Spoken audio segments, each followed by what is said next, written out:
Mais de 240 mil processos judiciais em andamento no Brasil envolvem o mesmo tema, saúde. Número que não deixa dúvidas. O serviço oferecido hoje ainda é muito ruim.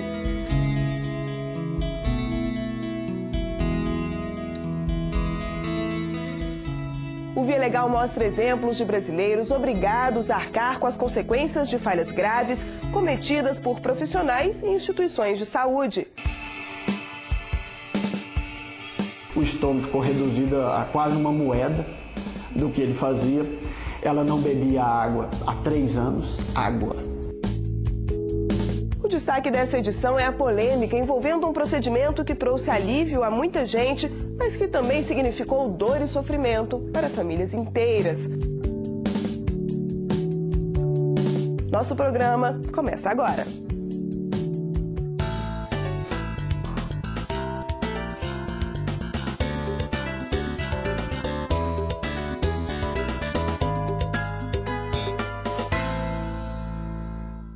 Todos os anos, milhares de brasileiros procuram a justiça para denunciar deficiências nos serviços de saúde.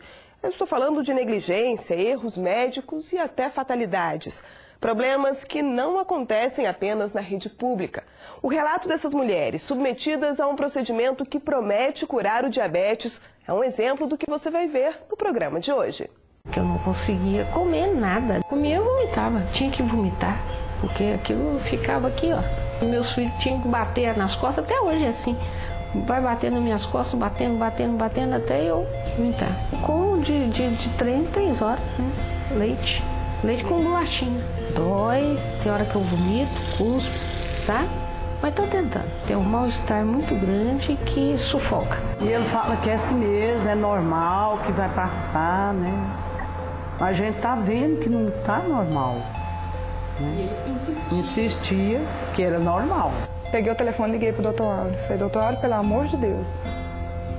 Conversei com o médico da UTI agora, ele falou assim que minha mãe pode falecer de hoje para amanhã. Ele falou, se você continuar conversando com qualquer pessoa que seja, eu vou abandonar sua mãe. Eu vou deixar ela do jeito que ela tá lá dentro da UTI.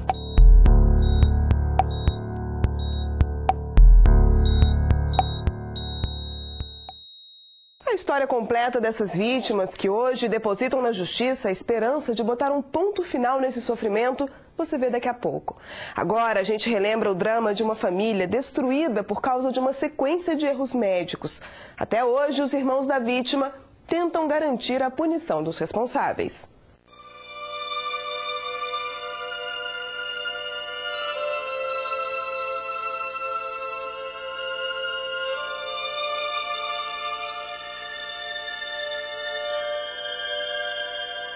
Os irmãos olham as poucas fotos de um tempo feliz que ficou para trás.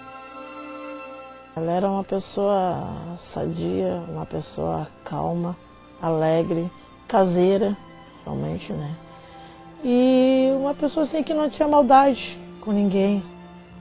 Ela sempre rindo, brincando, sempre espontânea com os filhos.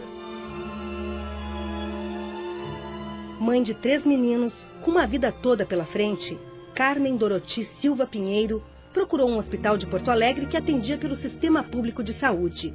Ela queria resolver um problema relativamente simples. Entrou como paciente e acabou se tornando vítima. Aos 30 anos, Carmen resolveu fazer uma cirurgia de varizes e desde lá a vida dela e da família mudou para sempre. Há 4 anos ela morreu, mas foram 14 em coma. Hoje a Justiça Federal reconhece o erro médico e pune os responsáveis. Ela entrou sã, saiu morta. Como é que a gente vai aceitar isso aí? Foi um erro médico. Então, para mim, isso aí foi um absurdo que fizeram com ela. Nunca quisemos tirar do hospital porque o erro foi lá dentro, então eles deveriam corrigir lá. Carmen sofreu uma reação alérgica da anestesia. O choque anafilático foi agravado por uma infecção hospitalar. Ela ficou vegetativa por mais de uma década. Revoltada, a família procurou justiça. Entrou com processo contra a União porque o médico que atendeu Carmen era credenciado ao antigo INAMPS, hoje SUS. E também buscou responsabilizar o Hospital Parque Belém pelo atendimento que contribuiu para a piora do quadro da paciente. A Justiça Federal condenou os réus a pagarem R$100 mil por danos morais à família. Há um nexo causal entre a entrada, o medicamento que lhe foi injetado e o estado vegetativo. Quanto à responsabilidade da União Federal, ela é responsável também, na modalidade objetiva, porque ela sucedeu o antigo INSS, antigo INAMPS, que era parte da saúde do INSS, do INPS à época. E esses médicos eram credenciados pelo INAMPS. Ainda cabe recurso da decisão que determina que os R$100 mil sejam divididos entre os filhos. Na verdade, aquela dor íntima da pessoa não tem uma quantificação financeira. Essa dor íntima é impagável, né? O que se faz com a indenização pelo dano moral, na verdade, é só uma compensação. Para Carmen, os 14 anos em coma significaram também a perda da infância dos filhos, que na época da cirurgia tinham menos de 5 anos. A ausência da mãe e a omissão do marido, que abriu mão judicialmente da responsabilidade sobre a esposa, deixaram a família desestruturada. O filho mais velho foi assassinado num crime passional. O do meio foi morto por dívidas com drogas. E o caçula está internado numa clínica para dependentes químicos. Marilda tem certeza de que esta história poderia ser diferente. Os filhos em volta dela, estudando, né? Sendo alguém na vida, né? Se ela estivesse viva, os dois que faleceram estariam junto com ela hoje, entendeu? Ela foi mãe e foi pai. Hoje os irmãos de Carmen, que acompanharam o drama, não sabem como a indenização pode ajudar a vida do sobrinho que está internado. Eles contam que preferiam viver sem este dinheiro. Não há dinheiro no mundo que compre o sofrimento da gente.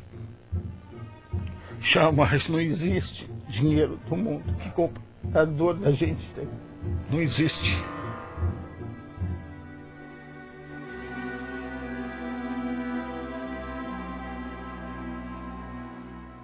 Você viu essa história há pouco mais de 2 anos aqui no Via Legal. O hospital ainda tenta se livrar da obrigação de indenizar a família de Carmen. O recurso aguarda julgamento no Superior Tribunal de Justiça. No Brasil, a especialidade que lidera o ranking de processos por erro médico é a obstetrícia. São histórias de mulheres que não recebem o tratamento adequado em um dos momentos mais especiais da vida. Antônia estava grávida de 2 meses quando sofreu uma queda. Preocupada, procurou um hospital público do Rio de Janeiro e, mesmo sem fazer nenhum exame, o médico deu o diagnóstico: aborto. Dias depois, já em outro hospital, ela descobriu que o bebê ainda estava vivo. Mas o alívio durou pouco. Os sangramentos continuaram e, na terceira ida ao médico, recebeu novamente a notícia de que teria abortado. Aí ele mandou que eu subisse lá na máquina, né? Me fez um exame, como eu falei, colocou o bico de pato e apertou muito a minha barriga. Quando ele apertou, ele esmagou o feto. Foi quando ele morreu, né? Foi depois desse exame, me matou. E o sofrimento não terminou aí. Durante a curetagem, procedimento que normalmente é feito após um aborto, Antônio foi vítima de mais uma falha grave. Teve o útero e o intestino perfurados.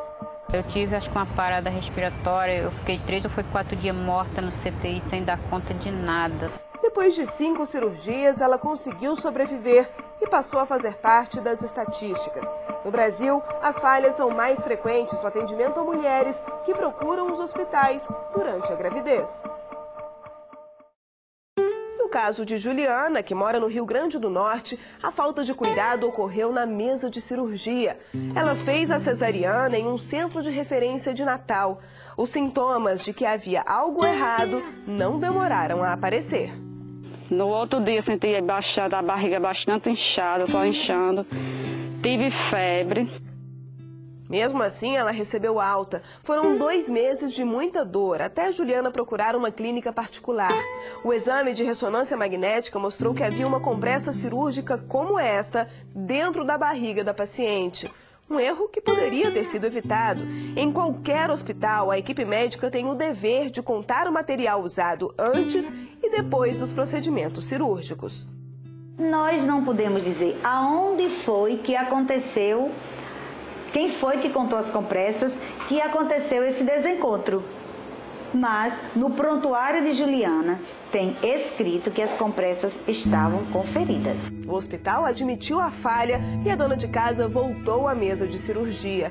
Já recuperada, ela decidiu procurar os tribunais. A Justiça Federal entendeu que houve sim erro médico e condenou a unidade a indenizar a paciente por danos morais. Os danos morais ficaram comprovados em razão do sofrimento que essa senhora atravessou, com a incerteza do que se passava no ventre dela, com o problema de ter uma criancinha e não poder dar a devida atenção à amamentação, os cuidados primários de uma vida, de uma criança, porque ela estava sofrendo muito com as dores que tinha no abdômen.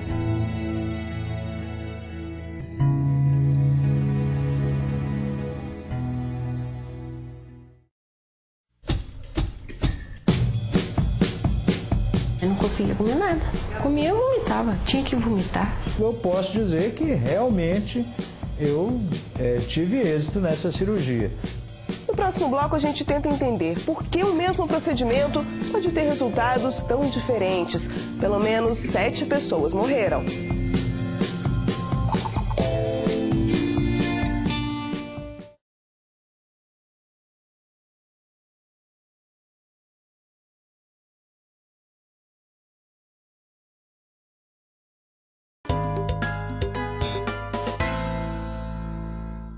Para a medicina tradicional, o diabetes ainda é uma doença sem cura. Mas a notícia de que uma cirurgia poderia tornar isso possível acabou mexendo com a expectativa e transformando a vida de muita gente. O resultado, no entanto, foi uma enorme polêmica que começou nos consultórios e chegou aos tribunais. Viviane Rosa esteve em Goiânia, onde atua o médico Áureo Ludovico. Quem acompanha as atividades do Congresso Nacional certamente percebeu que o senador Demóstenes Torres não é mais o mesmo, pelo menos na aparência. Perdi mais de 40 quilos, isso me possibilitou também voltar a fazer exercícios, né, de uma forma regular, musculação, caminhadas, né? E a partir daí, todo ano eu faço um check-up, né? E esse check-up tem me dado índices excelentes. Além dos quilos a mais, Demóstenes também se livrou dos remédios que usava para combater o diabetes. Ele conta que antes de emagrecer, estava com a taxa de glicemia descontrolada e que a dependência de insulina era só uma questão de tempo. Minha glicose era acima de 200 sempre. Então hoje fica aí na faixa de 80, 90. Esses resultados apareceram depois que o senador se submeteu a uma nova técnica cirúrgica, que promete não só o emagrecimento, mas a cura do diabetes. Durante o procedimento, além da redução do estômago, também é feita uma mudança na anatomia do intestino delgado. O íleo, responsável pela produção de hormônios que estimulam a ação da insulina, é retirado e reimplantado perto do estômago. Com essa mudança, o organismo passa a produzir mais GLP-1, hormônio responsável pela liberação de insulina. Eu posso dizer que realmente eu tive êxito nessa cirurgia. Alimento muito bem, como tudo, né? Posso tomar uma taça de vinho com tranquilidade quando eu quiser e isso me deu ganhos mesmo em termos de qualidade de vida. A cirurgia foi feita pelo médico Áureo Ludovico, que já aplicou a técnica em centenas de pessoas, algumas famosas, como o apresentador de TV Fausto Silva. Mas nem todos os casos foram bem-sucedidos. Esta arquiteta ainda sofre com as complicações. Apesar do diabetes, Glória tinha uma vida normal. Não tomava remédios, pesava 50 quilos e comia de tudo. Só decidiu fazer a cirurgia para se prevenir das consequências da doença. Mas foi justamente a operação que custou R$27 mil que trouxe sérios problemas de saúde. Sem conseguir comer, ela chegou a pesar 39 quilos. Eu não conseguia comer nada. Comia, eu vomitava. Tinha que vomitar, porque aquilo ficava aqui, ó. Certo? E meus filhos tinham que bater nas costas, até hoje é assim. Já se passaram quase 3 anos, mas a arquiteta ainda não voltou ao trabalho e raramente sai de casa. Diante de tantos problemas, Glória, que também perdeu parte da visão, diz que procurou o responsável pela cirurgia. Eu tenho mágoa. Mágoa porque ele não foi verdadeiro comigo. Falou que não ia mexer no estômago, mexeu no meu estômago. E mágoa no sentido de que ele não quer me dar assistência que eu tenho que receber dele. O drama desta comerciante, operada há 5 anos, é parecido. Diabética, Diva foi para a mesa de cirurgia com 63 quilos. Em 4 meses, perdeu mais de 1/3 do peso. Eu fiquei muito magra. Eu não conseguia sentar, né? Perdi as forças. Eu com menos que uma criança de 2 anos. Se eu forçar, volta. A cirurgia também não deu certo em Daliana. Depois de passar meses na UTI entre a vida e a morte e de ser submetida a mais de 10 operações, ela começou uma batalha judicial contra o médico. O estômago ficou reduzido a quase uma moeda do que ele fazia. Ela não bebia água há 3 anos, água, pra você ter ideia. A alimentação toda era parenteral, que é uma por sonda aqui do lado, você vai. Ocasionou problemas psiquiátricos, né, nessa pessoa, uma menina jovem, começando a vida, tinha passado um concurso, foi aposentada em razão dos problemas de saúde dela. No caso de Daliana, que não é diabética, a intenção era só perder peso. Com 76 quilos, ela queria fazer a cirurgia bariátrica convencional.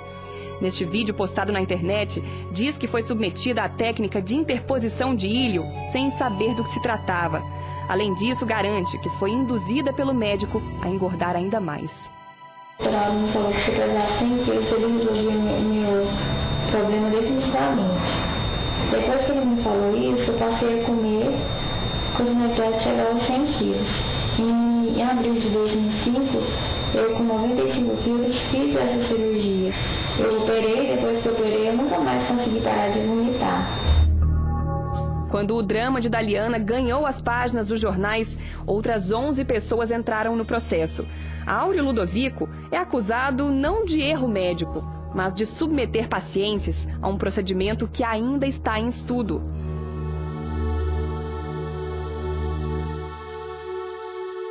Ele só falava que era uma técnica nova. Ele não falava que era uma técnica que ele poderia fazer teste, ou seja, uma técnica ilegal mesmo, clandestina. Ele fazia experiências em pessoas sem elas saberem ainda. Patrícia só soube quando a mãe já estava morta. Terezinha tinha 52 anos, era diabética e usava insulina. Segundo a filha, a operação foi de graça. Eu falei, por que cortesia? Eu falei, não, porque eu estou dando para as pessoas, para 40 pessoas que não têm condições para fazer a cirurgia. Então eu pensava, nossa, mas ele é bonzinho, né? A cirurgia, feita em setembro de 2006, durou mais de 6 horas. Quando ela saiu, ele me falou que que demorou porque ele tinha descoberto no intestino dela um diverticulite. Mas aí eu falei pra ele, mas diverticulite, como assim? Ela nunca teve nada. E no outro dia ela já começou a passar muito mal, vomitando demais. E não parava de vomitar. E eu falava pra ele, o que é isso? Não, isso aí é normal. Terezinha foi submetida a uma nova cirurgia. Segundo Patrícia, o médico insistia em dizer que o problema era consequência da inflamação no intestino. Mas depois desse dia, além de não comer, a mãe já não andava mais. Dei o banho nela. Quando eu coloquei ela na cama, começou a vazar o mesmo líquido que saía pela sonda, começou a vazar pela barriga dela, pelos buracos da cirurgia. Ela foi encaminhada novamente ao centro cirúrgico. Era a 3ª operação em menos de uma semana. No dia seguinte, os rins pararam de funcionar. Patrícia conta que, mesmo assim, o médico insistia que a paciente estava bem. Foi quando a filha resolveu pedir uma segunda opinião. Ele falou assim, eu posso te falar um negócio? Eu falei, pode. Ele falou, sua mãe pode falecer de hoje para amanhã. Peguei o telefone e liguei pro doutor Áureo. Falei, doutor Áureo, pelo amor de Deus. Conversei com o médico da UTI agora, ele falou assim que minha mãe pode falecer de hoje para amanhã. Ele falou, se você continuar conversando com qualquer pessoa que seja, eu vou abandonar sua mãe. Alguns dias depois, Terezinha morreu. Só quando foi ao Ministério Público Federal, Patrícia soube da existência de outras vítimas. Diante de tantas denúncias, este procurador entrou com uma ação civil pública contra o médico. Eles não sabiam que esse procedimento não tinha respaldo prévio em pesquisa médico-científica. Portanto, eles submeteram a um procedimento experimental, na condição praticamente de cobaias, sem que tivessem conhecimento disso. A ação chegou à Justiça Federal no início do ano passado. Na época, uma liminar deixou claro que o procedimento só poderia ser feito nos casos em que o paciente estivesse correndo risco de morte e, mesmo assim, com o aval de uma comissão formada por médicos do Conselho Regional de Medicina de Goiás. Também foi estipulada uma multa de R$100 mil por procedimento irregular. O Ministério Público Federal entendeu e entende que qualquer procedimento terapêutico, qualquer procedimento médico que não tenha respaldo em pesquisas médicas, pesquisas científicas prévias, está violando o ordenamento jurídico. A liminar impôs ainda outras restrições à operação. O paciente deveria ser informado de que se trata de um procedimento experimental e ter acesso a um documento que deixasse claro todos os riscos. Além disso, a cirurgia precisaria ser filmada. Desde então, já foram vários recursos. Em um deles, o Conselho Regional de Medicina sustentou que esse tipo de cirurgia não é indicado para paciente com risco de morte e que, por isso, não faz sentido criar uma comissão para autorizar o procedimento. Os argumentos foram aceitos aqui no Tribunal Regional Federal da Primeira Região, um entendimento que, na prática, inviabilizou a primeira decisão. A Justiça ainda não bateu o martelo se o médico poderá ou não fazer a cirurgia. Hoje, para muita gente, a técnica só pode ser feita em caráter experimental, o que impede, por exemplo, que o paciente pague pelo procedimento. Posição reforçada pelo Conselho Federal de Medicina. Em julho desse ano, ao analisar o assunto, a entidade optou por não autorizar a técnica. Em nota, o Conselho justificou que ainda são necessários estudos para comprovar se a cirurgia é eficaz e segura para o paciente. Decisão que não deve alterar o andamento de outro processo. Na esfera estadual, o pedido é para que o médico indenize pacientes que ficaram com sequelas e parentes de pessoas que morreram. Peço os danos materiais, para quem está vivo, as despesas médicas atuais. E, claro, em ambos os casos, a indenização por dano moral no valor altíssimo que tiver. Não consigo trabalhar, eu não tenho uma renda, né? Não tenho como. Já tentei, com a aposentadoria não consigo. Então está muito difícil para mim. Eu gostaria de ter uma reparação nisso aí, né? E a intenção nossa no Conselho Regional de Medicina aqui de Goiás é que ele seja cassado, a licença dele seja cassada e ele não mais possa praticar medicina em nenhum lugar do mundo. Esse também é o desejo de quem foi obrigado a arcar com as consequências de uma cirurgia mal sucedida. Nossa, eu sofro até hoje com o falecimento da minha mãe. Minha mãe era tudo na minha vida, minha mãe era a base da casa. Vai fazer 5 anos no mês que vem, é a mesma coisa que se fosse ontem.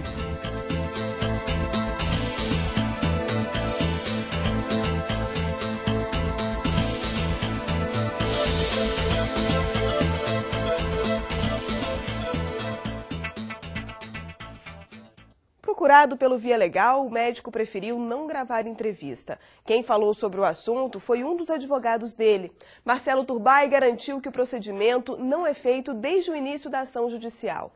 Além disso, respondeu às principais acusações citadas na reportagem.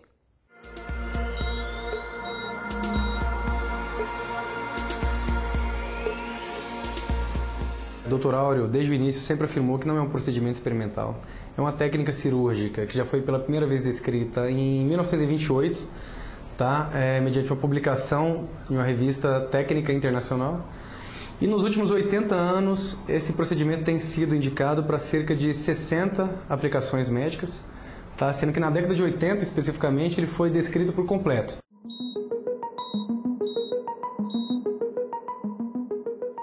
A Câmara Técnica aprovou o procedimento, reconheceu tecnicamente a legalidade do procedimento, a aplicabilidade dele, ok? Mas o plenário do Conselho Federal de Medicina, ao analisar o parecer da Câmara Técnica, entendeu por bem deixar em suspenso essa aprovação para que fossem concluídos alguns estudos ainda.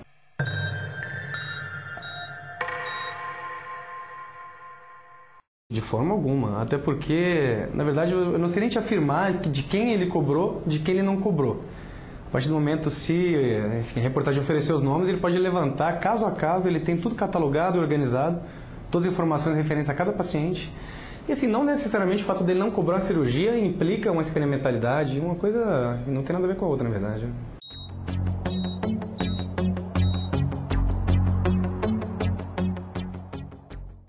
A cirurgia bariátrica como um todo, ela tem uma taxa de risco que é razoável, né? A cirurgia digestiva, né, no trato digestivo comum, ela tem entre 0,2% e 2% de taxa de mortalidade, que é alta.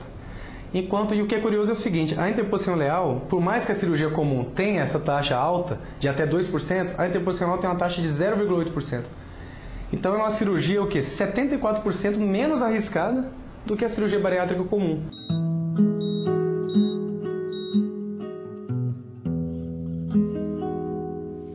Olha, eu acho isso muito pouco provável, muito pouco provável. O Dr. Áureo tem uma medicina de excelência em Goiânia, reconhecida e conhecida há décadas. É um profissional de escola, reconhecido no Brasil inteiro. Opera em São Paulo, em Goiânia, já operou diversas pessoas do mundo afora. E eu nunca fiquei sabendo de um caso concreto em relação ao qual ele tenha simplesmente se negado da assistência. Isso certamente que não existe.